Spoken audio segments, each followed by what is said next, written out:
I'm going to start off with Alistair Carnes, and you asked the question, who's he?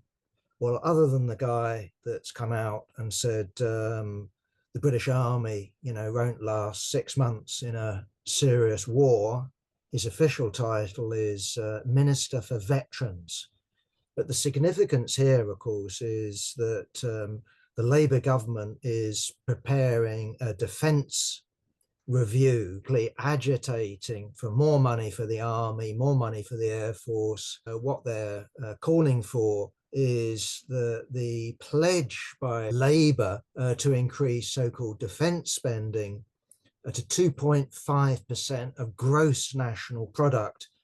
Basically, what they're calling for is that to be realised early or earlier, as opposed to the end of the 4 or 5 year term of the Labour government. And what this particular minister is calling for, and others in the armed forces themselves, isn't so much an expansion of the full-time army, it's the reserve force. So there's, roughly speaking, 100,000 full-time soldiers in the British Army, 20,000 reservists. We're not talking about the territorial army, but 20,000 reservists, and basically the agitation is to expand that.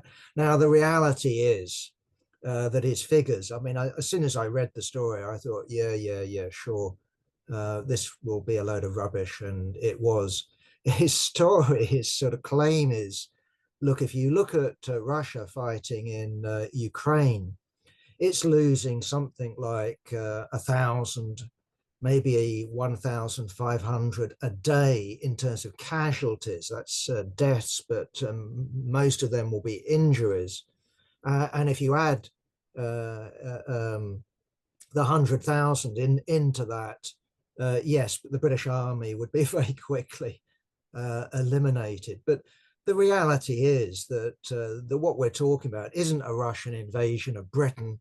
We're not talking about Russia versus Britain. We're talking about Britain as part of NATO, presumably fighting in Eastern Europe. And exactly, if that happened, it wouldn't be Russia against Ukraine. It would be Russia against NATO. And you would end with a completely different set of figures, completely different form of warfare. In other words, this is a typical piece of political but also military agitation. And what I wanted to do is just make 2 points here. And one is against the forces on the so-called left, who we characterize, I think quite rightly, as social imperialists, the arm Ukraine pseudo left, people like the Alliance for Workers' Liberty, anti-capitalist resistance, people who used to be on the left like Paul Mason, who've gone over completely to the side of imperialism. These people, precisely, if we take the old phrase, what they're advocating, what they should advocate, what they should be open and honest about, is what they should be advocating is arms, is guns, not butter. And of course, if you read their press at the moment, in terms of Rachel Reeves and her budget, cutting of winter fuel payments to pensioners, there's much wringing of hands on this question. The reality is that if you're going to arm Ukraine, what you need is a war industry. You need to be able to produce tanks, not just for Ukraine, but in general. If you're going to supply Ukraine with what it needs, it will be F-35s, for example. You need an industry that's constantly producing them, and therefore precisely not just 2% of gross national product, but 2.5% and beyond. That's what they ought to be honest about, and of course aren't honest about. The other point I just wanted to make in respect of this is, of course, that now that we've had the Trump victory and we've got the appointment of Keith Kellogg as Trump's Ukraine envoy, what you've seen is the shift in Zelensky's rhetoric from every Russian soldier's got to go, the return of every inch of Ukrainian territory back to 2014. All of that's changed. And what you've got now is Zelensky talking about the quickest possible peace. So complete about turn.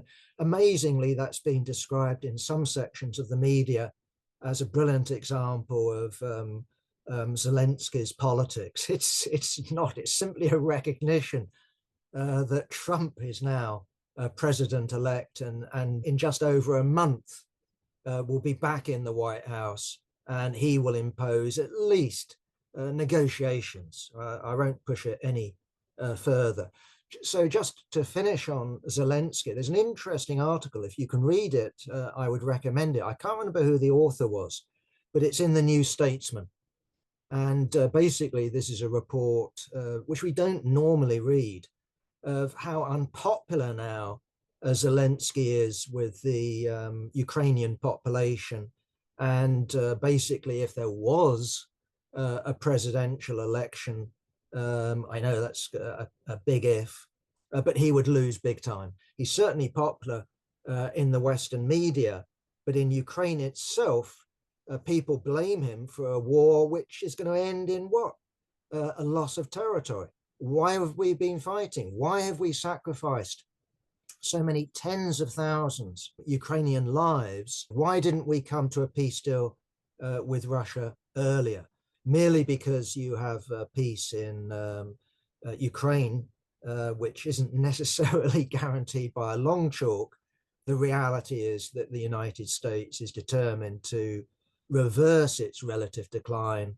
And what that does is point us towards the real enemy of the United States in terms of its perception.